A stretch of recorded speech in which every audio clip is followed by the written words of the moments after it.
আবারও জ্ঞানেশ কুমারকে চিঠি দিলেন রাজ্যের মুখ্যমন্ত্রী মমতা ব্যানার্জি। এই নিয়ে এসআইআর ইস্যুতে পঞ্চমবারের মতো চিঠি দিলেন তিনি। একসঙ্গে তিনি একগুচ্ছ সমস্যার কথা উল্লেখ করেছেন। এর আগে শনিবারও চিঠি দিয়েছিলেন মমতা ব্যানার্জি। এবার 3 পাতার চিঠিতে বেশ কয়েকটি প্রশ্ন করেছেন মমতা বন্দ্যোপাধ্যায়। তার প্রশ্ন, অমর্ত্য সেন, জয় গোস্বামী, মোহাম্মদ শামী, দেবকে কেন হিয়ারিংয়ের নোটিশ পাঠানো হলো, 77 জনের মৃত্যুর দায় কে নেবে, এইসব প্রশ্ন তোলেন তিনি। আর এবার মমতার দাবি, যোগ্যতা প্রমাণে ভোটাররা যথাযথ নথি দিলেও তা গ্রহণ করা হচ্ছে না। চিঠিতে মমতা লিখেছেন, আমার আগের চিঠিগুলির ধারাবাহিকতায় আমি আবারও আপনার দৃষ্টি আকর্ষণ করতে চাই যে চলমান ভোটার তালিকার বিশেষ নিবিড় সংশোধন চলাকালীন নিম্নলিখিত দুটি গুরুতর পদ্ধতিগত ত্রুটি পরিলক্ষিত হচ্ছে, যার জেরে নাগরিকদের অযথা হয়রানি, যোগ্য ভোটারদের ভুলভাবে বাদ দেওয়া এবং ফলস্বরূপ তাদের ভোটাধিকার থেকে বঞ্চিত করা হচ্ছে। লক্ষ্য করা গেছে যে এসআইআর এর অংশ হিসেবে পরিচালিত শুনানির সময় ভোটাররা তাদের যোগ্যতার সমর্থনে প্রয়োজনীয় নথি জমা দিচ্ছেন, তবে বেশ কিছু ক্ষেত্রে জমা দেওয়া নথির জন্য কোনো যথাযথ স্বীকৃত কোনো তথ্য বা স্বীকৃত কোনো কাগজ বা রসিদ দেওয়া হচ্ছে না। পরবর্তীকালে যাচাই বা শুনানির পর্যায়ে এই নথিগুলিকে পাওয়া যায়নি বা রেকর্ডে উপলব্ধ নয় হিসাবে রিপোর্ট করা হয় এবং সেই ভিত্তিতে ভোটারদের নাম ভোটার তালিকা থেকে মুছে ফেলা হচ্ছে। এই ধরনের পদ্ধতি মৌলিকভাবে ত্রুটিপূর্ণ এবং অগ্রহণযোগ্য। ডকুমেন্টারি স্বীকৃতি প্রদান না করা, ভোটারদের জমা দেওয়ার প্রমাণ থেকে বঞ্চিত করে এবং তাদের অভ্যন্তরীণ রেকর্ড রক্ষণের ত্রুটির করুণায় ফেলে। আমরা এআই দিয়ে ট্রান্সলেট করেছি, তাই ভুলভ্রান্তি কিছুটা থাকলেও থাকতে পারে। এই প্রক্রিয়াটি যান্ত্রিক এবং যুক্তিসঙ্গতভাবে প্রয়োগের পরিবর্তে প্রযুক্তিগত কারণে পরিচালিত। এই ধরনের প্রশাসনিক ত্রুটিগুলি নাগরিকদের উপর অন্যায়ভাবে চাপিয়ে দেওয়া হচ্ছে, যার ফলে সাধারণ নাগরিকরা তীব্র হয়রানির শিকার হচ্ছেন এবং এর জেরে তাদের সাংবিধানিক অধিকার থেকে বঞ্চিত হতে হচ্ছে। এটি বিশেষ নিবিড় সংশোধনীর উদ্দেশ্যকেই ব্যর্থ করে, যা প্রকৃত এবং যোগ্য ভোটারদের বাদ না দিয়ে ভোটার তালিকাকে শক্তিশালী এবং বিশুদ্ধ করার উদ্দেশ্যে করা হয়েছে। এই সময় ভোটারদের নাম, বয়স, লিঙ্গ, সম্পর্ক এবং অভিভাবকের নাম ইত্যাদিতে গুরুতর ত্রুটি দেখা দিয়েছে। এই ত্রুটিগুলির ফলে ব্যাপকভাবে তথ্যের অমিল দেখা দিয়েছে, যার জেরে অনেক প্রকৃত ভোটারকে যৌক্তিক অসঙ্গতি বা লজিক্যাল ডিসক্রিপেন্সি হিসেবে শ্রেণীবদ্ধ করা হয়েছে।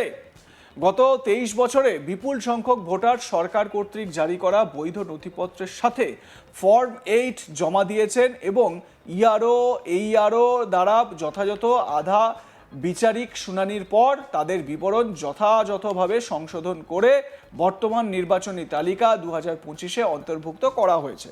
কমিশন এখন 2 দশক ধরে ধারাবাহিকভাবে অনুসরণ করা নিজস্ব বিধিবদ্ধ প্রক্রিয়াগুলিকে উপেক্ষা করছে এবং ভোটারদের আবারও তাদের পরিচয় এবং যোগ্যতা প্রতিষ্ঠা করতে বাধ্য করছে। 2 দশকেরও বেশি সময় ধরে নিজস্ব কর্মকাণ্ড এবং প্রক্রিয়া অস্বীকার করার এই পদ্ধতি স্বেচ্ছাচারী, অযৌক্তিক এবং ভারতের সংবিধানের মূল নীতির পরিপন্থী। কেন এই প্রক্রিয়াটি 2002 সালে ফিরিয়ে আনা হবে? এর অর্থ কি যে মধ্যবর্তী বছরগুলিতে করা সমস্ত সংশোধনী অবৈধ ছিল? অনেক ক্ষেত্রেই সামান্য কিছু অসঙ্গতির ক্ষেত্রে ছোটোখাটো কিছু পার্থক্য থাকে, যেমন নিজের বা বাবার নামের পার্থক্য, যেমন KR এবং কুমার, SK এবং শেখ, অথবা বয়স ইত্যাদি। ত্রুটি খুবই সাধারণ প্রকৃতির, যা BLO, ERO দ্বারা একটি টেবিল টপ অনুশীলনের মাধ্যমে সমাধান করা উচিত। এ বিষয়ে আমার সহকর্মী রাহি হালদার তার প্রতিবেদনে কি জানাচ্ছেন, শুনুন। ভোটার তালিকার যে বিশেষ নিবিড় সংশোধন অর্থাৎ এসআইআর, এই এসআইআর প্রক্রিয়া নিয়ে কিন্তু ইতিমধ্যেই রাজ্য রাজনীতি তা কিন্তু একবারে সরগরম হয়ে রয়েছে। রাজ্যের মুখ্যমন্ত্রী মমতা বন্দ্যোপাধ্যায় তিনি কিন্তু এই এসআইআর নিয়ে একাধিকবার নির্বাচন কমিশনকে একাধিক চিঠি লিখেছেন। শেষবারের চিঠিতে যেটা দেখা গিয়েছিল, মুখ্যমন্ত্রী মমতা বন্দ্যোপাধ্যায় তিনি জ্ঞানেশ কুমারকে একেবারে উল্লেখ করে একটা বিশেষ বার্তা লিখেছিলেন যে তিনি লিখেছিলেন যে তিনি জানেন যে জ্ঞানেশ কুমারের তরফ থেকে কোনো রকম প্রতিক্রিয়া আসবে না বা তিনি কোনো উত্তর দেবেন না। তারপরেও কিন্তু তারা এই চিঠি মুখ্যমন্ত্রী এই চিঠি জ্ঞানেশ কুমারকে লিখেছেন, কারণ তিনি একজন পদাধিকারী ব্যক্তিত্ব, রাজ্যের মুখ্যমন্ত্রী পদ থাকার দরুন তার দায়িত্ব কর্তব্য বর্তায় যে তিনি চিঠি মারফত বা আবেদন মারফত সেটা তারা চিফ ইলেকশন কমিশনারকে জানাবেন। সেই মোতাবেক তিনি চিঠি লিখেছিলেন এবং আজ অর্থাৎ সোমবার যেটা সূত্র মারফত জানা যাচ্ছে আবারও আজকের দিনে দাঁড়িয়ে মুখ্যমন্ত্রী মমতা বন্দ্যোপাধ্যায় তিনি পঞ্চম চিঠি পাঠালেন কিন্তু নির্বাচন কমিশনকে।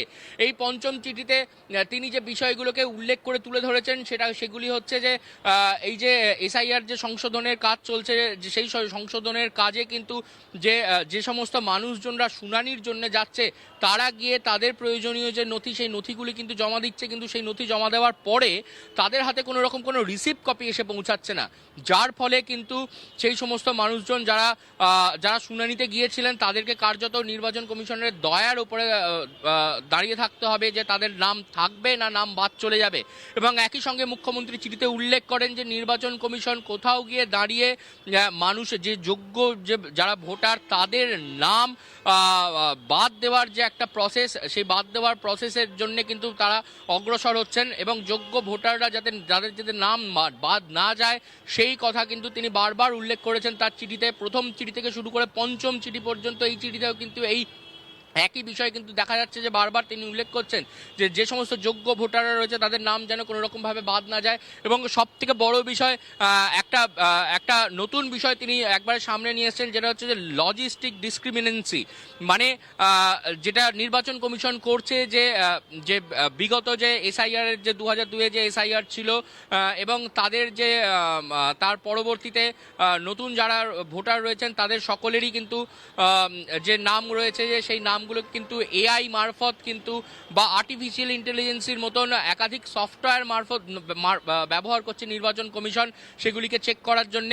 এবং এই নিয়েই কিন্তু প্রশ্ন তুলেছেন মুখ্যমন্ত্রী মমতা বন্দ্যোপাধ্যায়। তিনি বলছেন যে এই যে লজিক্যাল যে ডিসক্রিমিনেন্সি যে বিষয়টি উঠে এসছে, যেখানে দাঁড়িয়ে কোথাও গিয়ে যে কোনো কারুর মা বাবার সঙ্গে বয়সের পার্থক্য এবং নামের বানান থেকে শুরু করে একাধিক বিষয়ে অল্প সামান্য কিছু অমিল থাকলেই কিন্তু তাদেরকে শুনানি পর্বের জন্য ডাকা হচ্ছে এবং তাদের যে নাম বাদ দেওয়ার একটা প্রবণতা, সেই নাম বাদ দেওয়ার প্রবণতা কিন্তু দেখা যাচ্ছে, এমনটা কিন্তু চিঠিতে উল্লেখ করেছেন মুখ্যমন্ত্রী মমতা বন্দ্যোপাধ্যায়। এবং তিনি বলছেন যে এই ধরনের এআই এফেক্ট না নিয়ে এআই দিয়ে না করে বরঞ্চ যদি এটা নির্বাচন কমিশন সেটাকে সঠিকভাবে সঠিক কাজে পদ্ধতিতে এগোয় সেই দিকে কিন্তু অগ্রসর হওয়ার নির্দেশ দিচ্ছেন কিন্তু চিঠি মারফত মুখ্যমন্ত্রী মমতা বন্দ্যোপাধ্যায়। এবং একই সঙ্গে তিনি এই কথাও বলছেন যে 2002 সালে যে ম্যাপিং করা হয়েছিল সেই ম্যাপিংয়ে যাদের নাম ছিল তাহলে পরবর্তীতে দাঁড়িয়ে আবার তাদের নামও কিন্তু শুনানিতে ডাকা হচ্ছে। তাহলে 2002-এর যে এসআইআর পর্ব হয়েছিল তাহলে সেই এসআইআর পর্বের কি ভিত্তি কি সঠিক ছিল না, এমনও কিন্তু প্রশ্ন তুলেছেন রাজ্যের মুখ্যমন্ত্রী।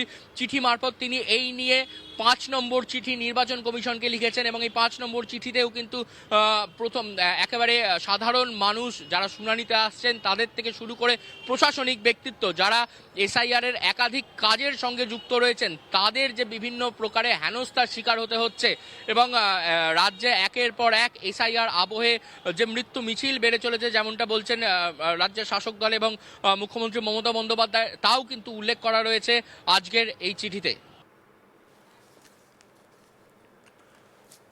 আপনাদের মতামত জানান, দেখতে থাকুন আজ তাক বাংলা, সাবস্ক্রাইব করুন আমাদের ইউটিউব চ্যানেলটি, বেল আইকন প্রেস করুন নোটিফিকেশন পেতে।